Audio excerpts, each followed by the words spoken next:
All right, welcome back to the channel. It's your boy Fanon, and in this video, we are going to be talking about Terence Crawford and Ryan Garcia and what fans are saying about what Ryan Garcia said about forcing Terence Crawford and Errol Spence to follow his lead and make big fights. And also, we're going to talk a little bit about the Gervonta Davis deal and some of the things Ryan Garcia has been saying, which, excuses, man, excuses. Let's talk about that in this video.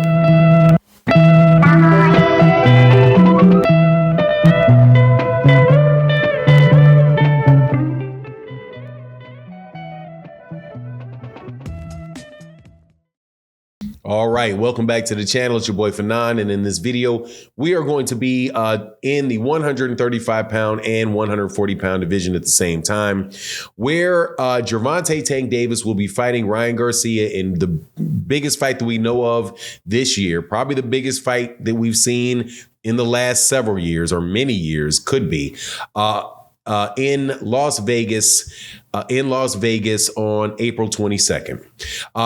As a result of this fight being announced, there has been a lot of conversation going on, specifically about big fights and making big fights. And Ryan Garcia has been very vocal about several things. And there's been comments that I've gotten back, people that I've spoken to. Some of it may be you, right? But some of them may be people like you who I've talked with in the comment sections and other places. And they have the impression that Ryan Garcia is leading the way to make more big fights take place in boxing, and how Terence Crawford and Errol Spence Jr. need to follow Ryan Garcia's lead. Also, they talk about what Ryan Garcia has been saying about this catch weight and the weight clauses for Gervonta Davis and why that makes Gervonta Davis a bully. And let me tell you, man, most of this stuff to me sounds ridiculous. But before I get into that, let me welcome you back to the channel. If you are new to the channel, please accept my invitation to hit the subscribe button, hit the bell icon so you can be notified of when we release more videos. And if you're a longtime subscriber and supporter of the channel, thank you so much for the continued support that you guys give. Let's chop it up about this though right now though, which is like, look, man, give me a break. Okay, first and foremost, Ryan Garcia and Gervonta Davis are fighting, and it seems as if most people, or many people in the media and many people that are talking, are giving Ryan Garcia the credit for making this fight with Gervonta Davis and saying, look what Ryan has done. Look how Ryan is really focused on making this fight and making this big fight. And all credit to Ryan Garcia for getting this done and making these sacrifices. Right. Something that Terence Crawford would not do, something that Errol Spence Jr. would not do, and seemingly something that Gervonta Davis would not do. Now, first and foremost, I don't dislike Ryan Garcia at all. I like Ryan Garcia. It seems like he's a nice guy. Definitely wanted this fight with Gervonta Davis, did what he had to do to get this fight with Gervonta Davis, working with Oscar De La Hoya and Golden Boy to get it done. However, let's not be confused.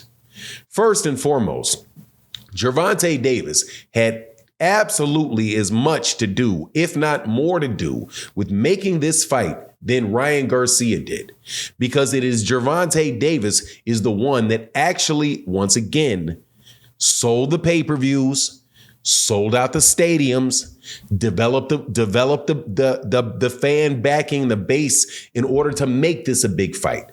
If Gervonta Davis had not done what Gervonta Davis had done throughout his career, this would not be a big fight just off the strength of Ryan Garcia.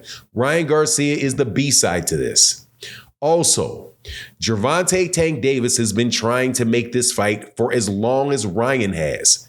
Since, I do believe, 2 years ago, when Mike Tyson had Gervonta Davis and Ryan Garcia in a studio. Those guys wanted to make that fight those guys wanted to make that fight then.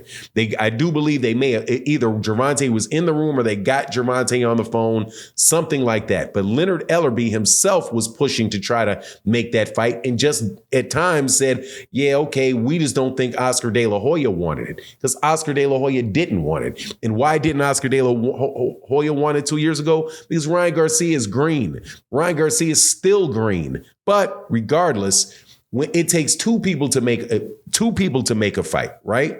Two people to make a fight, and they have to be willing to work with each other.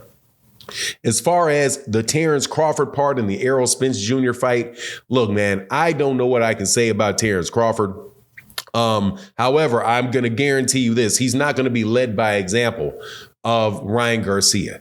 If this thing is going to, if there's any type of real impact that will come as far as making the fight, it's going to be because the gate is big, and it's going to be because the ticket sales are big, and maybe Terence Crawford will look at it and be like, wow, I know we can do a gate bigger than their gate or as big as their gate. And that gate's going to wind up probably being over $20 million.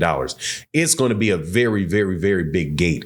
Also, the pay-per-views on that thing more than likely are going to be over 800,000 pay-per-views, could be more than that, could make it to 1 million pay-per-views, right? If it does that, then there you go. You got a situation where people are now saying, oh, these are real big fights. Maybe, and I'm talking about Terence Crawford, I'll be a little bit more willing to take risk going into the fight, even though to me, it's not really risk.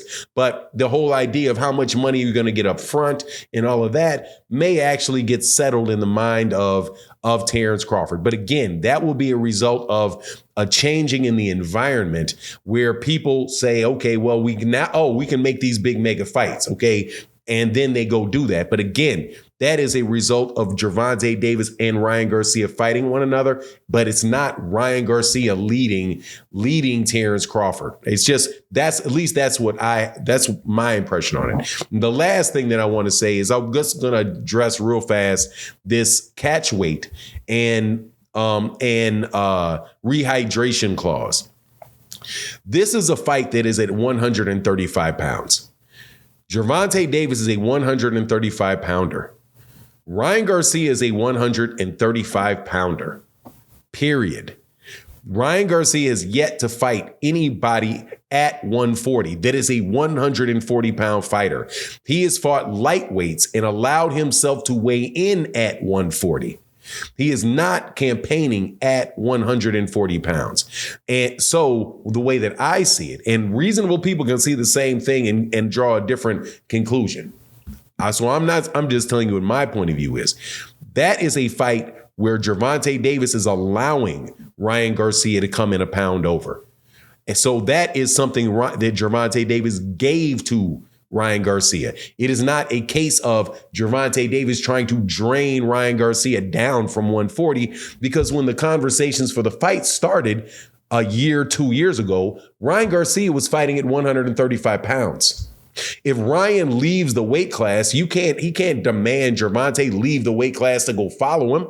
Unless, other than that, you're trying to drain me. What sense does that make, man? If you want the fight and you agree to 136, you agree to the fight at 136. Take the fight and shut up.